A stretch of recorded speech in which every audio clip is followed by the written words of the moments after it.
Lahore central jail में 23 मार्च 1931 की शुरुआत किसी और दिन की तरह ही हुई थी।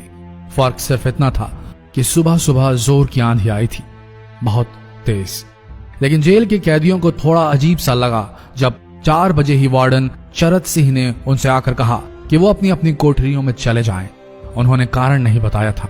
उनके मुंह से सिर्फ ये निकला कि आदेश ऊपर से है। अभी कैदी सोच ही रहे थे कि माजरा क्या है।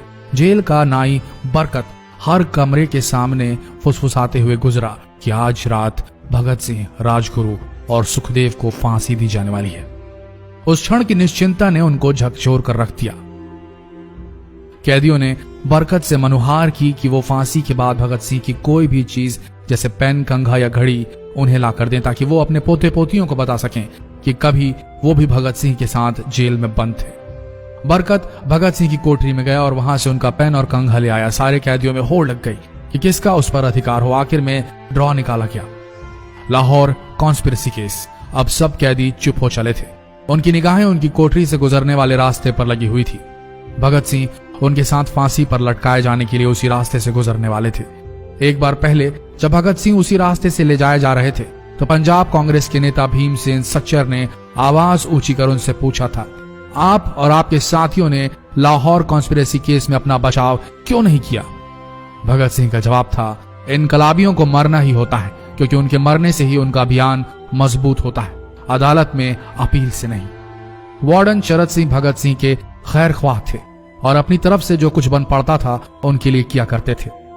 उनकी वजह से ही लाहौर की द्वारकादास लाइब्रेरी से भगत सिंह के लिए किताबें निकलकर जेल के अंदर आ पाती थी। भगत सिंह की जेल की जिंदगी काफी कठिन थी। किताबें पढ़ने का शौक हो चला था उन्हें कि एक बार उन्होंने अपने स्कूल के साथी जयदेव कपूर को लिखा था कि वो उनके लिए कार्ल लिब्नेख्त की मिलिट्रिज्म, लेनिन की लेफ्ट विंग कम्युनिज्म और ऑप्टन सिंक्लेयर का उपन्यास द स्पाई कुलबीर के जरिए भिजवाएं। भगत सिंह जेल की कठिन जिंदगी के आदी हो चले थे।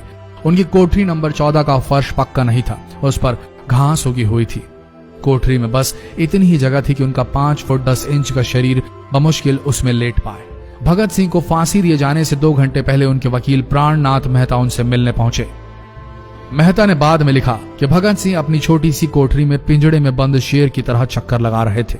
इनकलाब जिंदाबाद। उन्होंने मुस्कुराकर मेहता को स्वागत किया और पूछा कि आप मेरी किताब रिवोल्यूशनरी लेनिन लाए या नहीं। जब मेहता ने उन्हें किताब दी तो वे उसे उसी समय पढ़ने लगे मानो उनके पास अब ज्यादा समय न बचा। मेहता ने उनसे पूछा कि क्या आप देश को कोई संदेश देना चाहेंगे? भगत सिंह ने किताब से अपना मुंह हटाए बगैर कहा, सिर्फ 2 संदेश, साम्राज्यवाद मुर्दाबाद और इनकलाब जिंदाबाद। इसके बाद भगत सिंह ने मेहता से कहा कि वो पंडित नेहरू और सुभाष चंद्र बोस को मेरा धन्यवाद पहुंचा दे जिन्होंने मेरे केस में गहरी रुचि ली थी। भगत सिंह से मिलने के बाद मेहता राजगुरु से मिलने उनकी कोठरी पहुंचे। राजगुरु के अंतिम शब्द थे, हम लोग जल्द मिलेंगे। सुखदेव ने मेहता को याद दिलाया कि वो उनकी मौत के बाद जेलर से वो कैरम बोर्ड ले लें जो उन्होंने उन्हें कुछ महीने पहले दिया था। मेहता के जाने के थोड़ी देर बाद जेल अधिकारियों ने तीनों क्रांतिकारियों को बता दिया कि उनको वक्त से 12 घंटे पहले ही फांसी दी जा रही है। अगले दिन सुबह 6 बजे की बजाय उन्हें उसी शाम 7 बजे फांसी पर चढ़ा दिया जाएगा। भगत सिंह मेहता द्वारा दी गई किताब के कुछ पन्ने ही पढ़ पाए थे। उनके मुंह से निकला, क्या आप मुझे इस किताब का एक अध्याय भी खत्म करने नहीं देंगे? भगत सिंह ने जेल के मुस्लिम सफाई कर्मचारी बेबे से अनुरोध किया कि वो उनके लिए उनको फांसी दिए जाने से 1 दिन पहले शाम को अपने घर से खाना जरूर लाएं। लेकिन बेबे भगत सिंह की इच्छा पूरी नहीं कर सके क्योंकि भगत सिंह को 12 घंटे पहले फांसी देने का फैसला ले लिया गया और बेबे जेल के गेट के अंदर ही नहीं घुस पाए। थोड़ी देर बाद तीनों क्रांतिकारियों को फांसी की तैयारी के लिए उनकी कोठरियों से बाहर निकाला गया। भगत सिंह, राजगुरु और सुखदेव ने अपने हाथ जोड़े और अपना प्रिय आजादी गीत गाने लगे। कभी वो दिन भी आएगा कि जब आजाद होंगे हम, या अपनी ही जमीन होगी या अपना आसमान होगा। फिर इन तीनों का एक एक करके वजन लिया गया। सबके वजन बढ़ गए थे। इन सब से कहा गया कि अपना आखिरी स्नान करें। फिर उनको काले कपड़े पहनाए गए लेकिन उनके चेहरे खुले रहने दिए गए।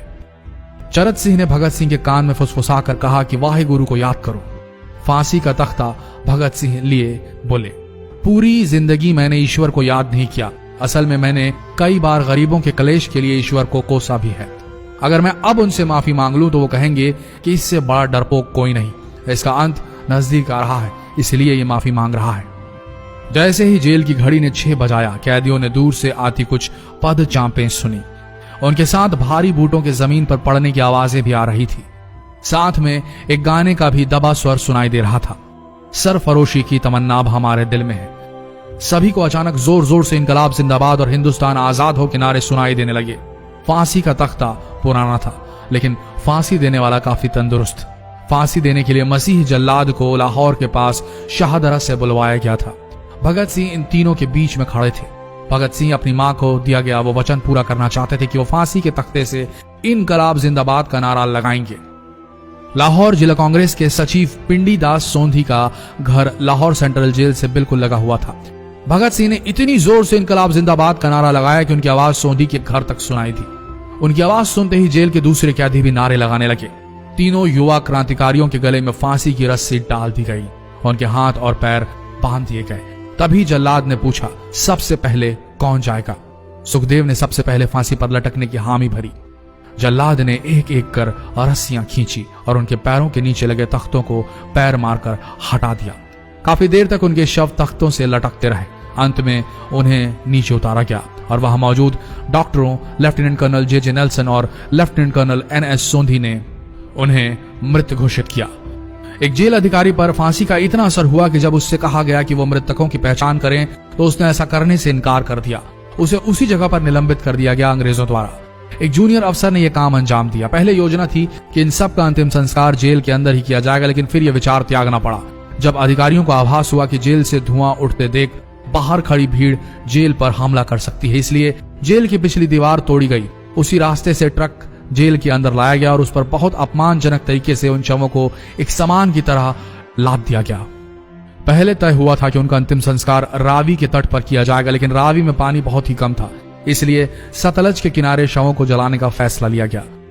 उनके पार्थिव शरीर को फिरोजपुर के पास सतलज के किनारे लाया गया। तब तक रात के 10 बज चुके थे। इस बीच उप पुलिस अधीक्षक कसूर सुदर्शन सिंह कसूर गांव से एक पुजारी जगदीश अचरज को बुला लाए। अभी उनमें आग लगाई ही गई थी कि लोगों को इसके बारे में पता चल गया। जैसे ही ब्रितानी सैनिकों ने लोगों को अपनी तरफ आते देखा, वो शवों को वहीं छोड़कर अपने वाहनों की तरफ भागे। सारी रात गांव के लोगों ने उन शवों के चारों ओर पहरा दिया। अगले दिन दोपहर के आसपास जिला मजिस्ट्रेट की दस्तखत के साथ लाहौर के कई इलाकों में नोटिस चिपकाया गया, जिसमें बताया गया कि भगत सिंह, सुखदेव और राजगुरु का सतलज के किनारे हिंदू सिख रीति से अंतिम संस्कार कर दिया गया है। तो ये थे भगत सिंह की जिंदगी के वो 12 आखिरी घंटे। आशा करते हैं इस वीडियो में सुनाई गई ये कहानी आज युवा पीढ़ी के दिलों में मर चुके देशभक्ति को जगाने में कामयाब होंगे। जितना हो सके इस संदेश को पूरे देश में पहुंचाएं। इस वीडियो को शेयर करें फेसबुक पर, व्हाट्सएप पर, और हो सके तो इस पेज को फॉलो करें ताकि ऐसे ही वीडियोस आप तक सही समय पर पहुंच सके। मिलते हैं अगले वीडियो में, तब तक के लिए आप सबका धन्यवाद।